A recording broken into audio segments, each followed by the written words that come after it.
9ஆம் நாள் சிந்தனைகள். இயேசுவே உங்கள் வாழ்க்கையின் நோக்கமாகவும் கவனமாகவும் இருக்கட்டும். நேற்றைக்கு தேவனுடைய சிறந்ததில் நமது வாழ்க்கை தேவைகள் அனைத்துக்கும் மேலாக இன்னும் அதிகமாக வழி செய்வதும் அதில் உள்ள அடங்கியிருக்கிறது என்பதை நாம் பார்த்தோம். இன்றைக்கு உங்கள் ஆரோக்கியத்தை குறித்து தேவனுடைய சிறந்த நோக்கம், சிறந்தது என்ன என்று யோசிக்கலாம்.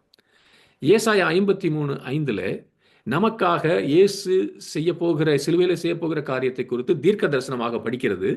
அதே வசனம் மத்தேயு 8:17 இப்பொழுது நிறைவேறி கொண்டிருக்கிறது இயேசுவின் நாட்களில் என்று பார்க்கிறோம். அதே வசனத்தை 1 பேதுரு 2:24 ஏற்கனவே நிறைவேற்றப்பட்டதாக கடந்த காலத்தில் எழுதப்பட்டிருக்கிறது.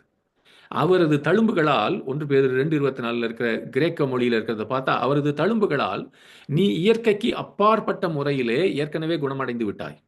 கடந்த காலத்தில் நடந்து முடிந்தது, சிலுவையிலே முடிக்கப்பட்ட வேலை என்று பார்க்கிறோம். 2 நாளாகமம் 16வது அதிகாரத்தில் 12-13 இப்படி நம்ம வாசிக்கிறோம். ஆசா ராஜா அரசாண்ட 39வது வருஷத்திலே தன்னுடைய கால்களில் வியாதி கண்டு அவன் நோவு மிகவும் உக்கிரமாயிருந்தது. அவன் தன் வியாதியிலும் கர்த்தரை அல்ல பரிகாரிகளையே, மருத்துவர்களையே தேடினான். ஆசா தான் அரசாண்ட 41ஆம் வருஷத்தில் மரித்து தன் பிதாக்களோட நித்திரை அடைந்தான்.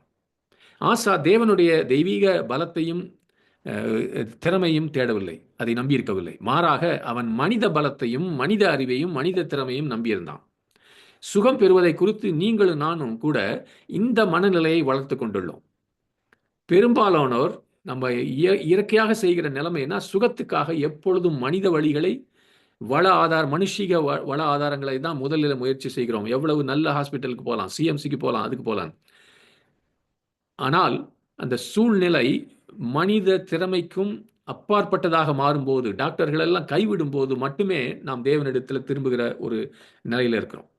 சுகத்துக்கு தேவனை தேடுவதை பற்றி அந்த நேரத்தில் நினைத்தாலும் கூட அது நம்முடைய கடைசி போக்காக இருக்கிறது. That's our last preference. நமக்கு தேவனின் சிறந்தது எது? இந்த காரியத்தில் நம் வாழ்நாள் முழுவதும் தேவனுடைய இயற்கைக்கு அப்பாற்பட்ட ஆரோக்கியத்தை பெற்றிருக்க வேண்டும் என்பதே அவருடைய சிறந்த காரியம். ஒரு சில நேரங்களிலே அதை நம்ம விசுவாசிக்கும் போது கூட, ஒருவேளை நம்முடைய கீழ்ப்படையாமலேயோ அவிசுவாசத்திலேயோ எதிரி நம்முடைய சரீரத்தை தாக்க அனுமதிக்கிறதுனாலேயோ நம்ம நோய்வாய்ப்பட்டாலும் கூட, முதலில் தேவனுடைய சிறந்ததை, தெய்வீக சுகத்தையே தேட வேண்டும். அதுக்கு அதை விட மேலான காரியம், வியாதியை நம்மை தாக்கும் முன்னாகவே முன்கூட்டியே நம்ம விசுவாசித்து எப்பொழுதும் தெய்வீக ஆரோக்கியத்திற்காக ஜெபிக்க வேண்டும். நீ ஆரோக்கியமாய் இருக்கக்கூடாது என்பதற்கான பல காரணங்களை கொடுக்கிற உன்னுடைய லௌகீக சிந்தனைக்கு அடிபணியாதே. ஒருவேளை உனக்கு தலைமுறையாக வருகிற சர்க்கரை வியாதி, புற்றுநோய் அல்லது இதய நோய் இருக்கும் என்று பல முறை பல பேர் வந்துட்டு சொல்லியிருக்கலாம். நீயும் அதை ஏற்றுக்கொண்டு, சரி, எனக்கு 40 வயதுக்கு மேல ஆயிடுச்சு, இப்பொழுது என் வயதிலே இது வரும் என்று நீ இதை ஏன் ஏற்றுக்கொள்கிறாய்? ஏன்னா தேவனுடைய வசனம் சொல்லுகிறது, மோசையை பற்றி உபாகமம் 36:7 மோசே மரிக்கிற போது 120 வயதாயிருந்தான். அவன் கண் இருளடையவில்லை, அவன் பலன் குறையவும் இல்லை. இயேசு கிறிஸ்துவிலே நமக்கு இருக்கிற உடன்படிக்கை மோசேக்கு இருந்த உடன்படிக்கையை விட விசேஷித்த உடன்படிக்கை என்று யோசித்துக்கொள்.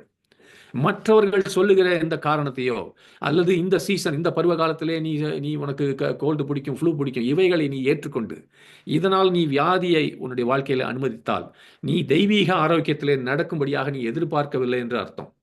அதற்கு பிறகு நான் ஏன் தேவனின் சிறந்ததை பெறவில்லை என்று ஏன் யோசிக்கிறாய்? ஏனென்றால் அது உன்னுடைய குறிக்கோளே அல்ல. ஆனால் நீ எடுக்க வேண்டிய முதல் நிலைப்பாடு அதுதான், நான் இதையெல்லாம் ஏற்றுக்கொள்ள மாட்டேன், வியாதியை குறித்த காரணங்களை நான் ஏற்றுக்கொள்ள மாட்டேன். ஒருவேளை நீங்க நிறைய பேர் நினைக்கலாம், இந்த அறுவை சிகிச்சைக்கோ ட்ரீட்மெண்ட்டுக்காக நான் மருத்துவரிடத்தில் செல்வதால் தேவன் என் மேல கோபமாக இருக்கிறாரா? இல்லவே இல்லை. அதனுடைய அர்த்தம் என்னன்னா, நான் தேவனின் சிறந்ததை நான் விசுவாசிக்கவில்லை என்பதுதான். நாம் 2வது 3வது அல்லது 4வது சிறந்ததை ஏற்றுக்கொண்டு அதிலே வாழ்வதிலே திருப்தி அடைகிறோம். நீ குறைவானதிலே திருப்தி அடைகிற வரைக்கும் அங்கேயே இருப்பாய். தேவனின் விசுவாசத்தை, சிறந்ததை நம்ம விசுவாசிக்க தொடங்கும் போது இந்த ஜெபத்தை நம்ம ஜெபிக்கலாம். தேவனே, நான் உமக்கு மேலாக உம்மை கடந்து நான் யாரையும் பார்ப்பதில்லை. எனக்கு உம்முடைய சிறந்ததே வேண்டும். எனக்கு 2ஆம் பட்ச சிறந்தது வேண்டாம். நான் ஏதோ பிழைத்து சமாளித்து வாழ விரும்பவில்லை. நான் செழித்தோங்கி வாழ விரும்புகிறேன் என்று ஜெபிங்க. நீ இன்னும் அந்த விசுவாசத்தில் பூரணமாய் வரவில்லை என்றால் உன்னையே நீ கண்டனம் செய்து கொள்ளாது. மருத்துவர்கள் உனக்கு செய்யக்கூடியதை பயன்படுத்திக்கொள். ஆக்சுவலாக மருந்து எடுக்காமல் இருக்கிறதுனால உங்களுக்கு விசுவாசம் வராது.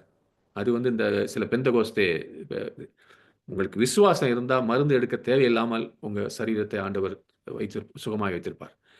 ஆனால் நீ மருத்துவத்தில் போய் கொண்டிருந்தாலும் மெத்தனமாக இருக்காது. அந்த இடத்திலே இருந்து விடாது. தேவனுடைய சிறந்ததற்காக அவரை விசுவாசத்துடன் நோக்கி பார்க்க இன்றைக்கே ஆரம்பி.